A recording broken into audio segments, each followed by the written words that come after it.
امام جعفر صادق علیہ السلام سے پوچھا گیا، اے نواسائے رسول اللہ کی امت سے پہلے جو امتیں ہوا کرتی تھیں ان کے اعمال کے مطابق اللہ ان پر عذاب نازل کر دیتا تھا، تو ان عذاب میں سے سب سے سخت اور حیرت کن عذاب کون سا تھا؟ بس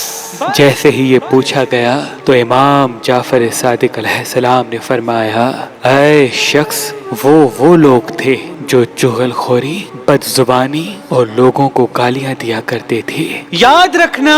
میں نے اپنے بابا، انہوں نے اپنے بابا، انہوں نے اپنے بابا اور انہوں نے اللہ کے رسول سے سنا کہ سخت ترین عذاب میں سے ایک عذاب یہ بھی تھا کہ اللہ چغل خور اور دوسروں کو گالی دینے والے انسان کو بچھو کی صورت میں تبدیل کر دیتا تھا تاکہ ہر انسان عبرت حاصل کرے، کیونکہ اللہ کے نزدیک بدترین اعمال میں سے بدترین عمل یہ ہے کہ انسان دوسرے انسان سے بد زبانی کرے، بد اخلاق رہے، چغل خوری کرے۔ اے شخص، یہ تو میرے نانا حضرت محمد مصطفیٰ صلی اللہ علیہ وآلہ وسلم کی دعا ہے کہ اللہ ان کی امت کی صورت نہیں بگاڑتا، وگرنہ اس دنیا میں ہر وہ انسان جو چغل خوری، بد اخلاقی اور بد زبانی کرتا ہے وہ بچھو کی مثل نظر آتا، بچھو کی مثل نظر آتا، بچھو کی مثل نظر آتا۔